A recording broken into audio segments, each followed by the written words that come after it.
Hello my cute cute baby friends, তোমাদের জন্য আজকে একটি খুব সুন্দর জিনিস কাগজ দিয়ে খুব সহজ উপায়ে বানিয়ে দেখাবো। তোমরা এটা দিয়ে অনেক খেলতে পারবে। তো এই জিনিসটি বানাতে বানাতে তোমাদের সাথে একটি গল্প শেয়ার করব। সেটা হচ্ছে গোপালের অভিনব রহস্য। গোপাল ভাঁড়ের গল্প তোমরা সবাই শুনেছো। তো আমার এই গল্পটি শুনে তোমাদের যদি ভালো লাগে অবশ্যই লাইক এবং কমেন্ট এবং শেয়ার করো। তো শোনো গল্পটি।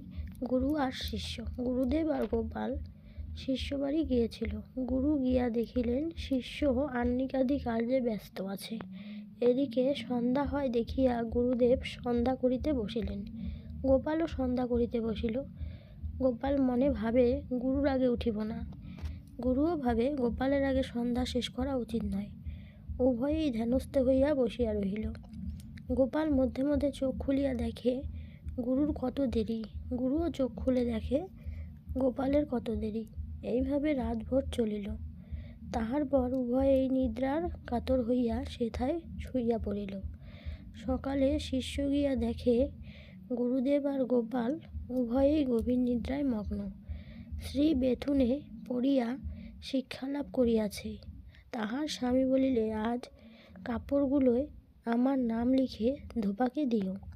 এই বলিয়া স্বামী অফিসে চলিয়া গেলেন। স্ত্রী প্রথম কাপড়খানায় স্বামীর নাম লিখিল এবং বাকি কাপড়গুলোতে ওই লিখিয়া ধোপাকে দিল। মা আর গোপাল। মা